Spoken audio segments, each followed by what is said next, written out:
Assalamualaikum. Hope you all are doing well. So we are here with our very first voiceover vlog. Oh my God! और मैं बहुत जल्दी में निकल रही हूँ क्योंकि मैं ऑलरेडी बहुत लेट हो गई थी और एक तो लोकल से जाना था। तो वैसे भी जब आपको लोकल से जाना होता है तो आपको 10-15 मिनट क्या आधा घंटा पहले जाना चाहिए।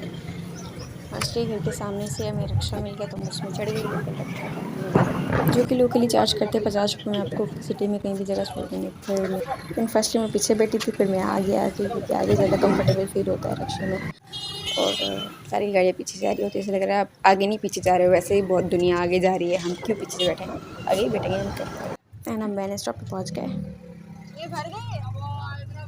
फिर उसने मुझे कहा कि अभी 9 मिनट हैं वेट चलने में, तो ठीक है 9 मिनट ज़्यादा टाइम नहीं, तो हम बैठ जाते हैं।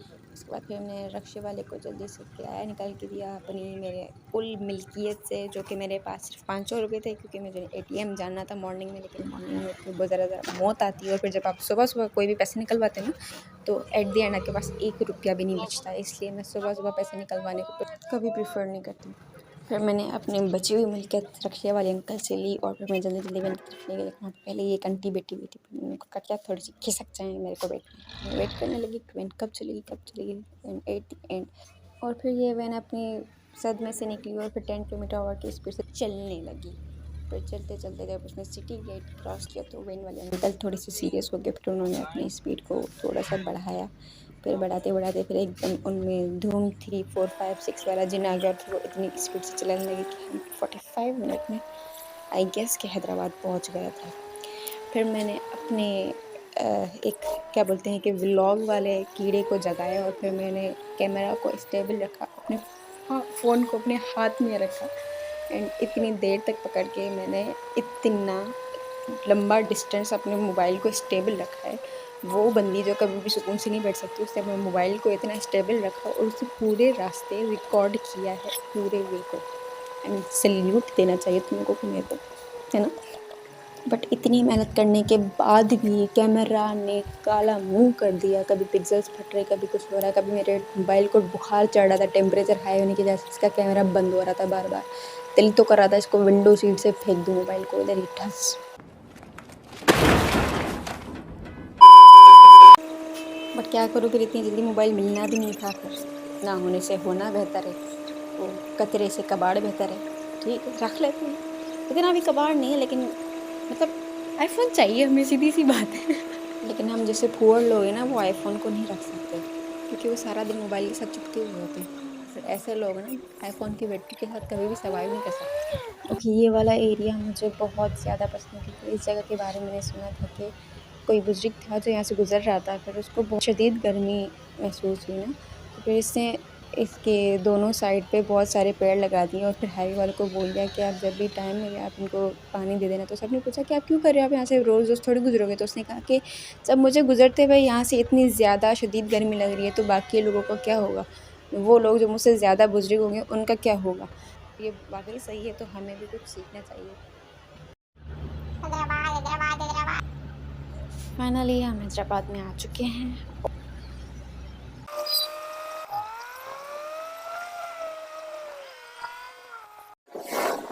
क्या है रिक्शा और मैं 1 घंटा पहले आ गए हैं, जरूरी काम है वो भी करना है। देखते हैं क्या हो जाए। रोड क्रॉस करना बहुत मुश्किल काम है मेरे लिए, तो बहुत मुश्किल।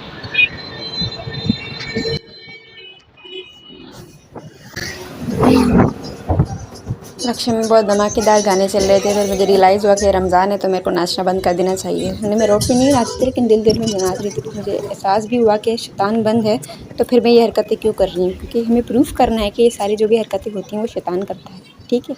इसलिए मैंने सॉन्ग्स भी नहीं लगाया क्योंकि मुझे ये भी शैतान के मत्थे में डालना है कि सॉन्ग्स भी मुझसे वही लगवाता है। क्लास से पहले हॉस्पिटल चले गए क्योंकि हम चेकअप करवाने के लिए ही जल्दी आए थे। फिर हमारा चेकअप भी हो गया, उसके बाद हमें लेबोरेटरी गए चेकअप करवाने, आई मीन रिपोर्ट्स करवाने। साला ज़िंदगी में इतना खून निकाला है इन्होंने, अब तो खून ही नहीं बचा, हमें रूह-अफ़ज़ा घूम रहा है। इन्होंने भी 3 सीपी बोतल्स भर के निकाली थी। उसके बाद ये मेरा बिल इतने में, तभी क्या आता था मेरा।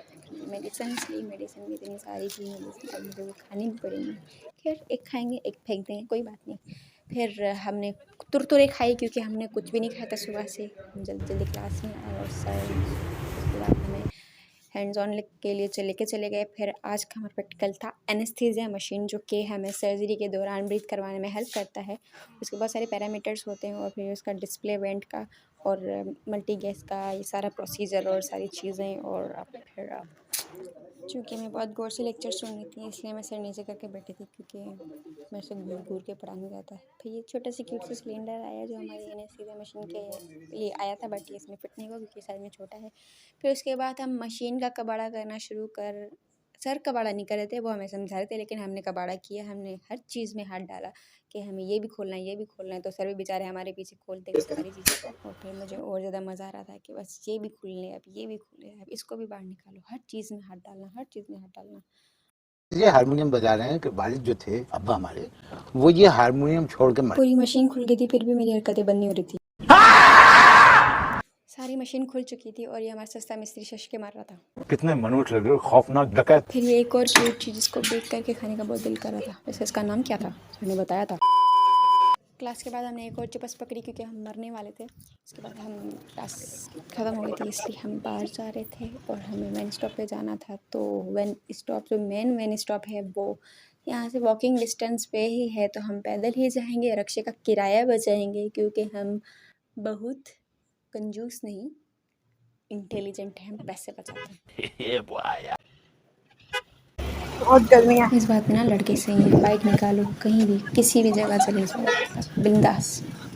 वैसे व्लॉग बोलना बहुत ज़्यादा मुश्किल है क्योंकि कैमरा को हैंडल करो, फिर लोगों को भी देखो कि वो भी आपको घूर रहे हैं, मतलब कैमरा को भी घूरो फिर लोगों को भी घूरो कि वो आपको वापस घूरे ना। इसलिए खैर पहला व्लॉग है, सीख जाएंगे, लोगों को घूरना भी सीख जाएंगे, खुद को भी स्टेबल करना सीख जाएंगे।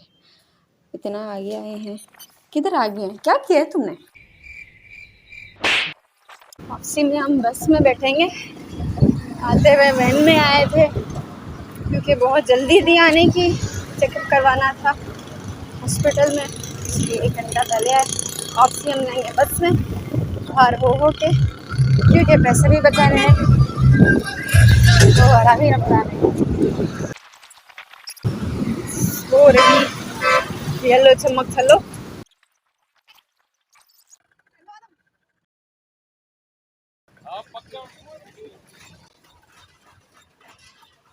फाइनली हमें येलो चमक छल्लो में चढ़ने का मौका मिल रहा है और हम चढ़ गए। विंडो सीट बहुत तलाश की लेकिन एक लोग बैठे हुए थे, हम जहाँ पे बैठे वहाँ पे तो विंडो भी नहीं खुलने का नाम दे रही थी। खैर बैठे बहुत कोशिश की ताकि हमारी विंडो टूट जाए लेकिन नहीं टूटी। फिर हमने सीखा नारे लगाना, नारे नहीं मतलब मार्केटिंग करना। मैं चीज़ें बेच बेच के थक गई और फिर मैंने एक नज़र बाहर देखा कि सूरज अंगारे बरसा रहा था, एकदम आग।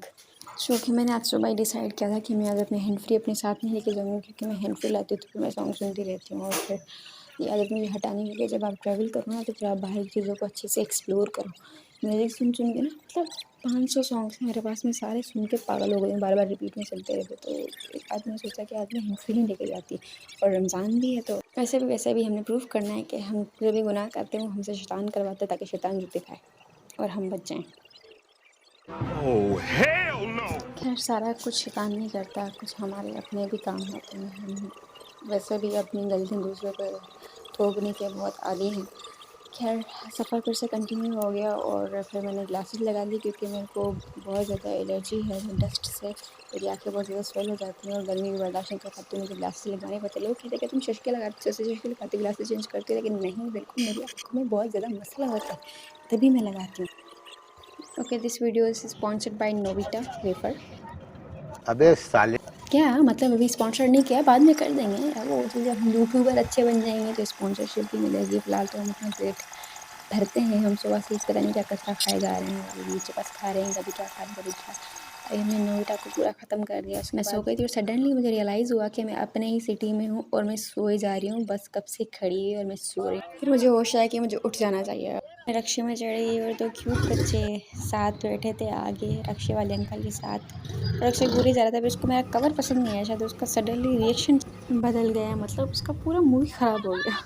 देन करते करते हम अपने डेस्टिनेशन को पहुंच गए, वो उतर गए बच्चे और देन मुझे बहुत भूख लगी थी और यहाँ पे मैं अपना चश्मा ये अपना मास्क सेट कर रही थी क्योंकि वो उतरे जा रहा था बार बार, और अगर मास्क उतर जाता तो फिर मेरी गंदी सी शक्ल आ जाती व्लॉग में। देन बिरयानी ली क्योंकि सच्ची भूख लगने के बायस में पागल हो गई थी। और दिन मैं घर पे आई बिना किसी इंतज़ार के बिरयानी को अनबॉक्स करने। Unbox what? वैसे बाजी बीमार है, बाजी को स्टमक में दर्द है, बाजी को जगह जगह दर्द होता है, बाजी का हर खाने के बाद दिल खराब, बाजी हर बाहर की चीज़ के बाद बिस्तर पे पड़ जाती है, बाजी को चटकारे बहुत पसंद है और बाजी बावली है ऐसी चीज़ों के पीछे। एंड दैट बाजी इज़ मी। खैर आज के लिए बस इतना ही। उम्मीद है आप सबको पसंद, मतलब उम्मीद क्या, पसंद आना चाहिए। 4 घंटे बैठ के एडिटिंग किए, 1 घंटा बैठ के वॉइस ओवर किया है मच्छरों में बैठ के। मतलब तुम लोग अभी भी सपोर्ट नहीं करोगे तो कब सपोर्ट करोगे? लाइक कर देना, सब्सक्राइब कर देना, शेयर कर देना और अपने फ्रेंड्स को भी भेज देना, लिंक भी कॉपी कर देना और फ्रेंड्स को भी भेज देना, अपनी फैमिली को भी भेज देना, अपनी अम्मा को, अम्मा की अम्मा को भेज देना, अपने दोस्तों को भेज देना, अपनी बंदी को भेज देना, उसके ससुराल को भेज देना। और याद रखना, हारमोनियम और तालीम किसी भी उम्र में पाई जा सकती है। अल्लाह हाफिज़।